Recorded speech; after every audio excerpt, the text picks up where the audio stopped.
another election. This cannot be overstated as we must navigate through the presidential and general election calendar simultaneously. This is a new challenge, but I believe that if we can continue to work harder together as we always have, we can overcome it.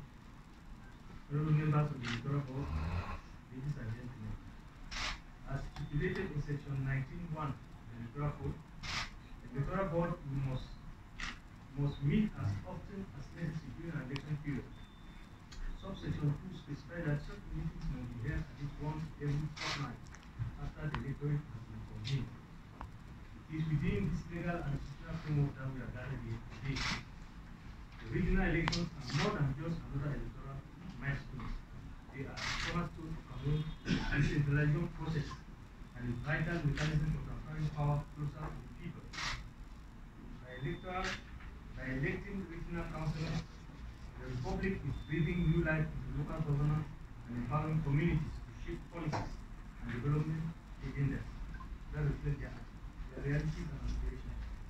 This election is therefore both a constitutional duty and a democratic promise, strengthening national unity while celebrating local diversity.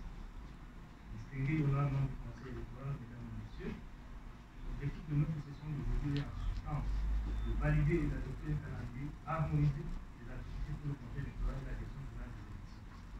Ce calendrier consolidé sera essentiel pour la cohérence, l'efficacité et la responsabilité dans l'exécution des étapes suivantes relatives à l'organisation et à la gestion des scrutins concomitants. Il garantira par ailleurs que nos actions soient synchronisées, efficaces et conformes au délai du groupe dans l'ensemble du processus électoral. Avant d'entrer dans le détail, nous d'encourager la direction générale des élections ainsi que nos vaillants collaborateurs, leur sens de l'anticipation, leur expertise technique et leur dynamisme infaillible qui ont déjà permis d'accomplir des progrès significatifs dans les différentes phases préparatoires.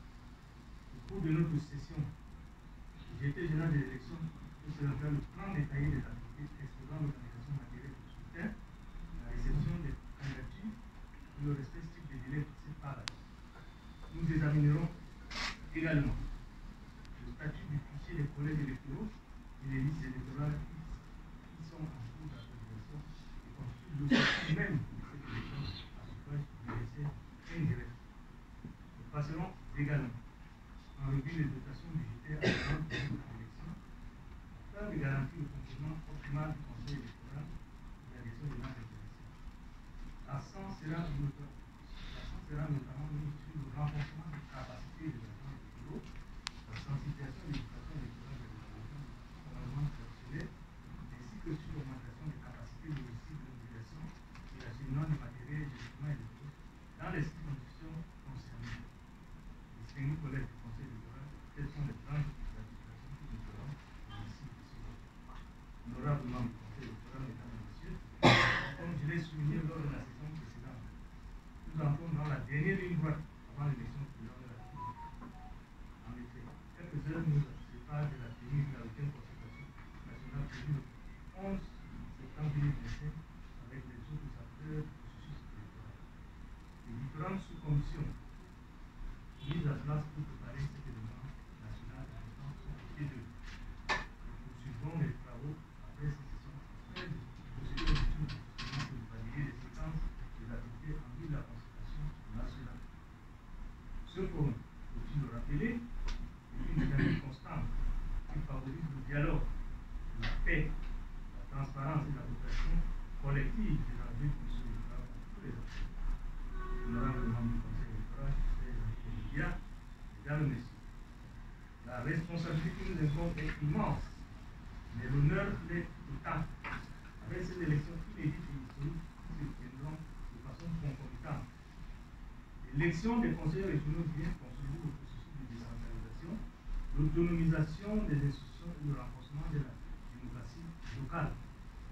Notre République réaffirme ainsi son attachement à la maxime selon laquelle chaque communauté compte, chaque région a voix au chapitre dans la construction de la destinée nationale.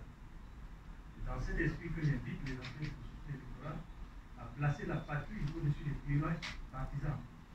Travaillons ensemble pour garantir les élections pacifiques, crédibles, inclusives et transparentes, car je suis convaincu que nous sommes à la hauteur de cette mission. Ces élections marquent un tournant historique nécessite dans notre État démocratique pour les générations futures. Le témoignage de notre volonté collective de bâtir un amour toujours plus fort, plus uni et plus proche de nos citoyens. C'est sur cet appel républicain que je déclare ouvert ce jour la première session du Conseil électoral en vue de l'élection du Conseil